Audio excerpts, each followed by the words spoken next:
L'ilou nishmat Ruth bat Esther Ochana, zichron bracha. 4a. Amar Rav Oshaya, Maï Dirtiv. Rav Oshaya veut nous expliquer un pasuk, un verset dans le livre de Zecharia, chapitre 11. Dans le chapitre 11, le prophète Zecharia, il a une prophétie. Et dans sa prophétie, c'est écrit, Vaikach lishne maklot. Je prends 2 bâtons, dit le prophète Zecharia, l'echad karati Noam ou l'echad karati Chovlim.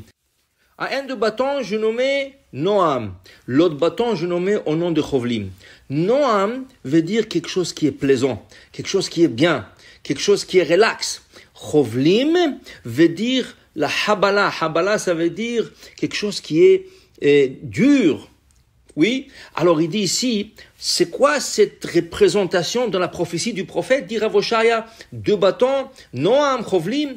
Noam, le bâton qui s'appelait Noam, Elu Talmidei Chachamim Shebeit Israël. On lui montre dans la prophétie que les étudiants qui s'assoient à étudier la Torah en Eretz Israël, Man'imim Zelazeh Ba'alacha, ils sont confortables, ils sont plaisants un envers l'autre. Et dit Rashi, puisqu'ils se parlent avec à beaucoup de gentillesse, dans ce cas, la halakha, yotza alaor, elle sort et elle a de la lumière. Mais en Bavel, ils étudiaient aussi.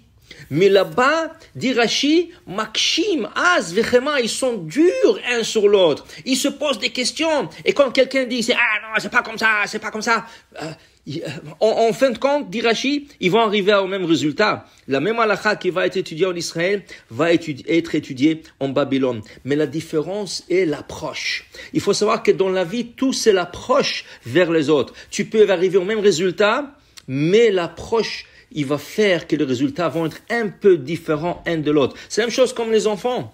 Quand on prend les enfants, et l'enfant, il commence à courir à la maison, il commence à crier, qu'est-ce qu'on peut faire? On peut le crier. Et arrête-toi, tu fais beaucoup de problèmes, tu fais beaucoup de mal, rentre dans ta chambre, arrête avec ces bêtises.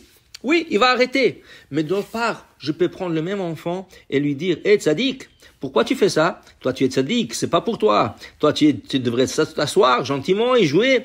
Il va arrêter aussi. La différence est grande. Dans le premier approche qui est dur, il va arrêter, mais il va être mécontent. Tandis que dans la deuxième approche, il va essayer de ne pas vous faire la même chose la prochaine fois. La même chose, la halakha peut s'étudier de 2 manières. Elle peut s'étudier d'une manière dure, un envers l'autre, et elle peut s'étudier avec une manière plaisante, avec une manière de derech eretz, en écoutant l'autre. Et c'est pour ça que la Gemara dit, pourquoi la halakha est comme Beth Hillel?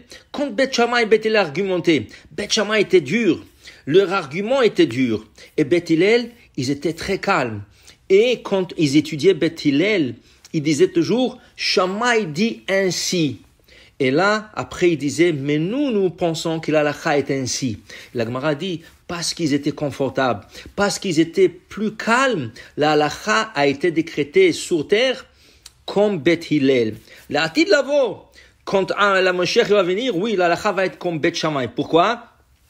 Parce que là, le monde pourra supporter ce qu'on appelle la rigueur, le din, et tout le monde sera bien conduit, donc le din ne dérangera pas. Mais dans ce monde maintenant qu'on a besoin beaucoup de hesed, alors dans ce cas, la halakha est comme Beth Hillel. Alors pour nous dire que quand tu dis quelque chose, il faut savoir comment dire. C'est la même chose. Tu as des employés, tu peux lui crier, tu as mal fait ton travail, c'est pas comme ça, et pourquoi tu l'as envoyé là-bas, et pourquoi tu as fait cela, pourquoi tu as dit cela? Oui, c'est une manière, mais chaque matin quand il va rentrer au travail, il n'aura pas envie de rentrer. Mais d'autre part, tu peux lui dire, c'est pas, il fallait pas faire comme ça, c'est pas exactement comme ça, viens, je t'apprends, viens voir, et regarde pourquoi il faut pas faire comme ça. Et là, tu lui enseignes.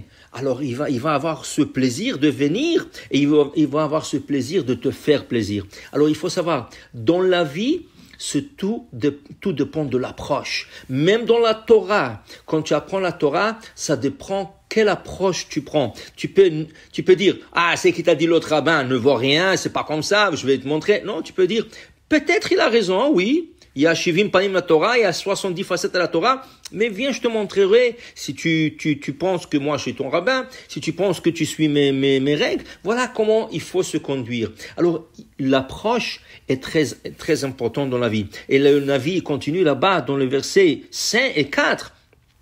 Vayomer Elai, et Hachem lui dit dans la prophétie, Elle ben Yitzhar, voici les enfants de Yitzhar, Aomdim vegomer, Ushnaim zitim alea, et voilà 2 olives sur le Yitzhar. Que veut dire Yitzhar? Yitzhar veut dire de l'huile d'olive. Comme on dit dans le Kriyat Shema chaque jour, Ve'asafta, tu ramasseras deganecha, ta récolte, Ve'tiroshecha, tiroshecha c'est le vin, Ve'yitzharecha, yitzharecha c'est l'huile d'olive. Alors, dans la prophétie, le prophète Zecharia, il voit de l'huile d'olive et il voit 2 olives. Alors, c'est quoi la traduction de cela? Dit Rav Oshaya, on lui montre, dit Rav Yitzhak, Elu talmidei chachamim sheberetz Israël. Voici, on lui montre les étudiants de la Torah en Eretz Israël, shenochim zelazeh balacha, et qui sont confortables un avec l'autre, et la manière qu'ils étudient ensemble, keshemen zait, comme l'huile d'olive qui est lisse, qui est bien. C'est le meilleur olive pour allumer le bougie de Shabbat, parce qu'il ne faut pas beaucoup des étincelles.